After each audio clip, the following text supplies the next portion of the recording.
because I had found a Nawalt. And then after she broke my heart, I came back to MGTOW. Just pathetic. I'll tell you something funny. I've bagged some of these hookers. Yeah, I've talked about it. And it's funny when you fuck a hooker that has fucked all these guys and they still don't know how to fuck. Think about this carefully, guys. It's her job to fuck and she cannot even suck a dick right. I was bleeding out of my penis. Even if I'm on my deathbed, I will never forgive women for what they've done. I can't let go of this anger. I can't let go of this hatred.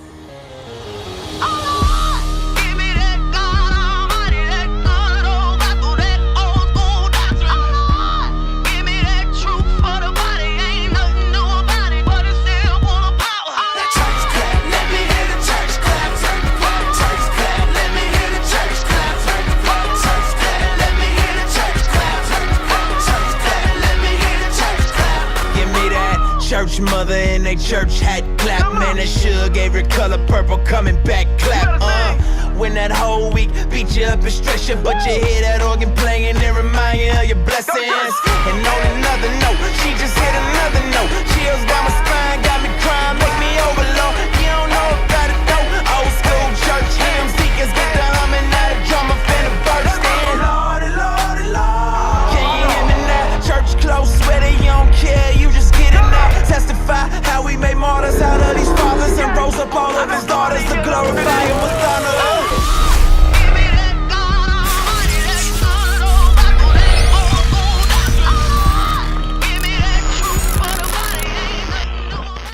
Greetings, you festering freakazoid crotch pheasants. Zephanorian here, and today we're going to dive into the psychotic life of Angry MGTOW, a lonely, sad, crack whore fucking emotional virgin that flip-flops from extreme fits of woman-hating rage all the way to simping out to imaginary girlfriends and prostitutes. The very same MGMUF that many lost and broken young men look to for answers. The kind of answers that Angry Mangina can't even answer for himself, much less answer for anyone else. Recently, another kooky MGMUF who believes that he can see the future and that women have a magical force called copulence that can brainwash a man into a life of servitude, Sandman, called out Angry MGTOW for being a flip-flopping hypocrite. Now, I personally don't care too much about MGTOW politics or Angry Miggy simping out, but I would still like to expose those facts anyway, so that certain MGTOW still riding the Angry MGTOW ship will realize that they're on the Titanic. I added the video link you sent me in the description down below. You're a brave guy sitting through 45 minutes of an Angry MGTOW video. When it first came out, other people alerted me to it and started watching it, but I only saw about 3 or 4 minutes and I had to leave because he wasn't getting to any point.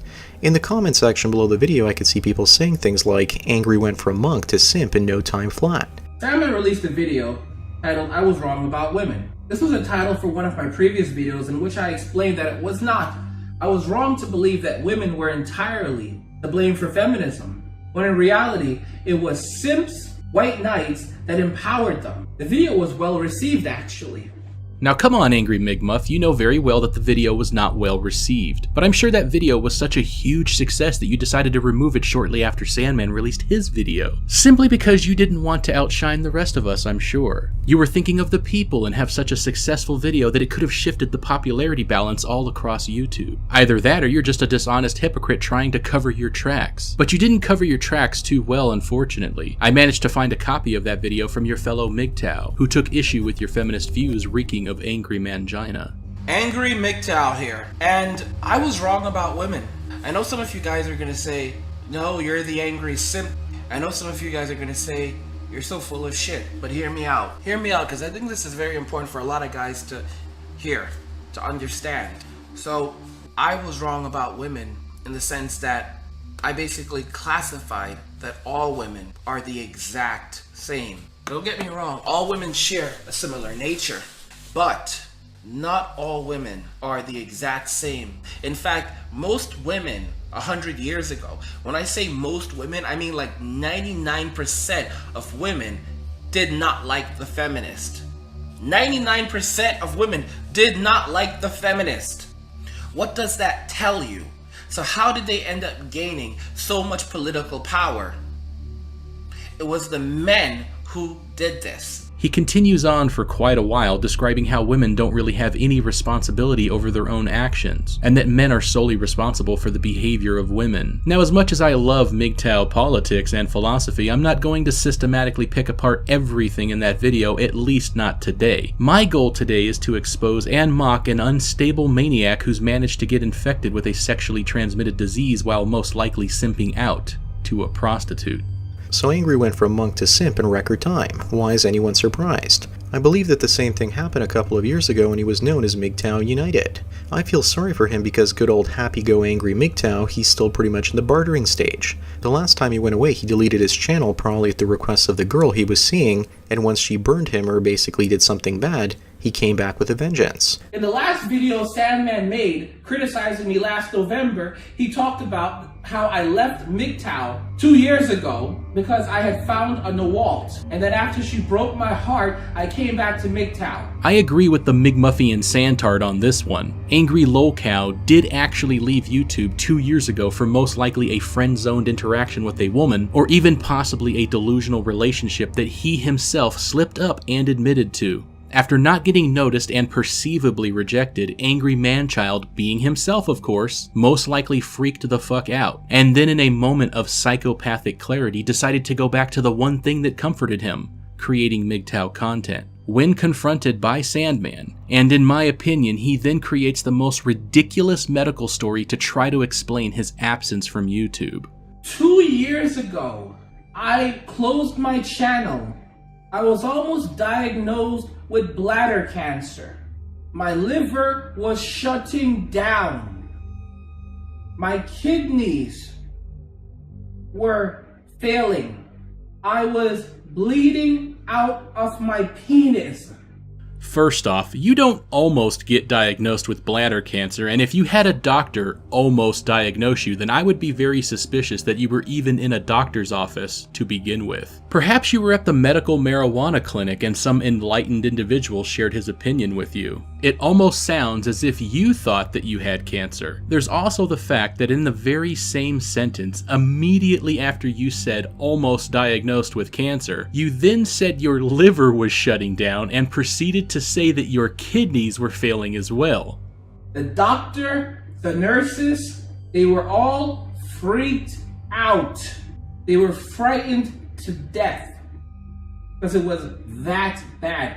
So wait a second, doctors who on a daily basis that deal with almost every disease known to mankind were frightened to death about your particular case of liver and or kidney failure. Did they perhaps, by any chance, call the CDC since you had the ultimate form of organ collapse that was yet to be seen by any medical professional? Actually, I highly doubt that they were as shocked as you're claiming. It sounds to me as if you're trying to embellish your story so that you can attempt to explain to your fellow MGTOW that you're not a mangina simp, when in reality, according to many red pill MGTOW, you are exactly that. But do be careful, because when liars choose to spin a specific narrative, they often mix some truth into the lie that inevitably gets exposed.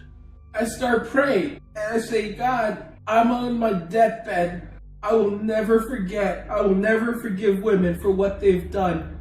I will not forgive women on my deathbed.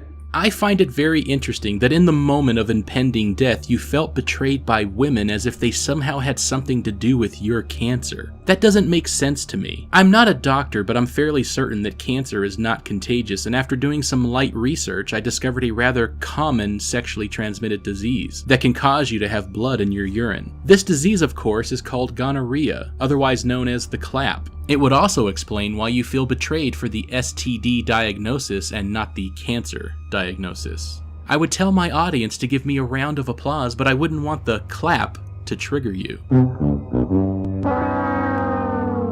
I was downstairs waiting for the test results to come back. I go into the room and then I hear the nurses talking in the hallway, and they're like talking loud and they're celebrating. And the doctor comes and they're like, we have good news, the results came back, and I hear the doctor like literally jumping for joy. Why the fuck you lying?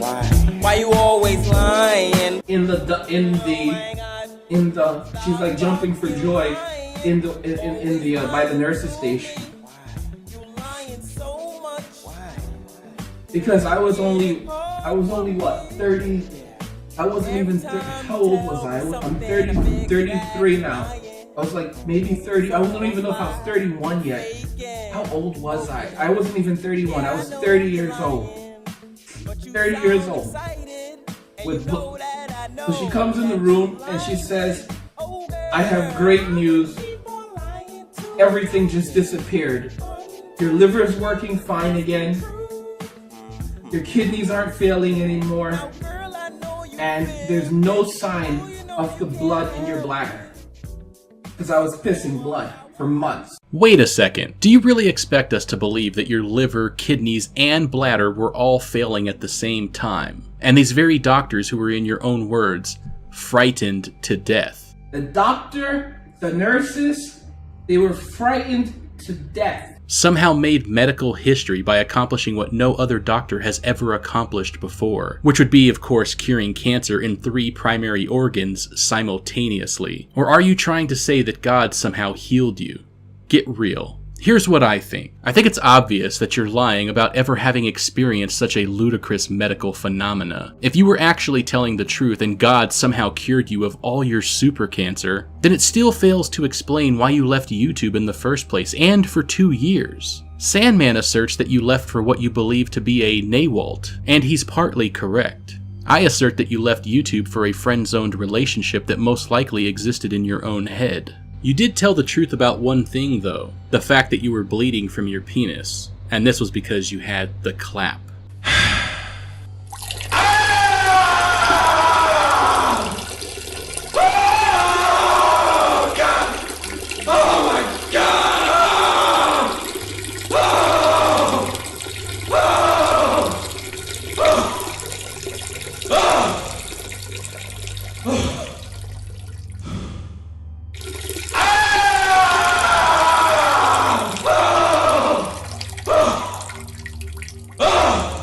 I find it rather odd that you never mentioned this sob story on your channel before. I actually checked. I figured a good place to start would be the first few videos that you created when you came back to YouTube. Not one thing about you experiencing the only form of super cancer known to exist was ever mentioned in any of the first 20 videos on your channel. Oh, and that's not all. Let's continue on and address your manic psychosis, a point that I'm going to make to prove your incompetence to anyone seeking to associate with you, much less ask you for any advice. In Angry's case, I think it's just a temporary infatuation and he'll go back to being his angry self shortly if he hasn't already. I don't think he's got a girlfriend. I think he's either been friend-zoned or he's infatuated, and it's clouding his judgment because he's still a relatively young guy from what I hear. I never thought I'd say this, but I actually agree with Sandman on this particular point. I don't think you've ever actually had a real-world relationship. First, let's revisit one of your older videos, where in your very own words you admitted to having experienced a delusional relationship. I remember when I fell in love with a girl a number of years ago, and I ended up spending lots of time just looking at her Facebook every single day. And I became infatuated with her. And I developed a relationship in my head with her when there really wasn't one. Now this next part is hilarious. Please take note that I did nothing to alter what Angry MGTOW said. I merely added the visuals to help him better tell his story. I remember when I fell in love with a girl a number of years ago, and I ended up spending lots of time just looking at her Facebook every single day. And I became infatuated with her. And I developed a relationship in my head with her when there really wasn't one. If things get really bad, there's also some hypnotherapy that you can utilize that can help you to forget a person. One of my favorite hypnotherapies is this.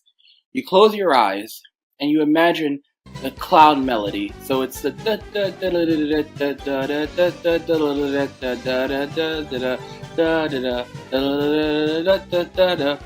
okay, so now you've got that going in your head, and you imagine a picture of the woman that you like.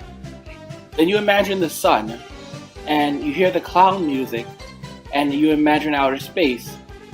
So there's the sun in outer space, and you see the picture of the girl you like, and the sun is further out in the distance, and there's the picture, and there's the clown music. This picture starts spinning around while it's going dun dun dun dun dun dun dun dun dun dun dun, and as the music is playing in your head, the picture is slowly moving towards the sun, and it's getting closer and closer to the sun and further away from you.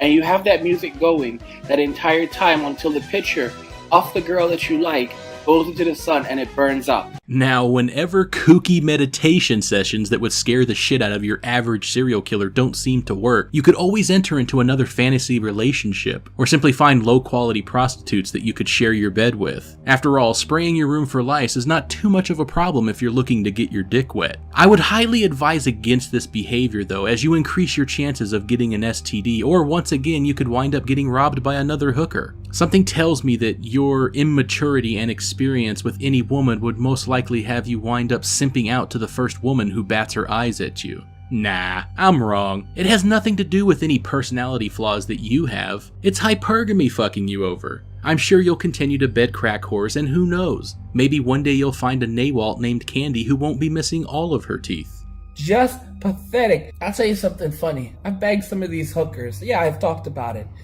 And it's funny when you fuck a hooker that has fucked all these guys and they still don't know how to fuck. Think about this carefully, guys. It's her job to fuck and she cannot even suck a dick right. Well, on that one, I don't know what to tell you other than you probably shouldn't be paying epileptic prostitutes with Parkinson's disease and a rather prominent crack addiction to suck your dick. I suggest you buy yourself one of Sandman's sex dolls. I hear he's going into business for himself. Or perhaps a fleshlight. I heard they're rather cheap these days. With that being said, I'm going to end this video here and continue in the future, where we discuss how Angry MGTOW and Traversable conspired to go after Jeff Holliday's son, and how they continue to talk with each other until this very day. So much for the no true Scotsman fallacy on that one. To my fans, this has been your dose of Orange Pill. And to the child doxing, hooker fucking migtard with the bloody penis, this has been your dose of Orange Suppository. Take care.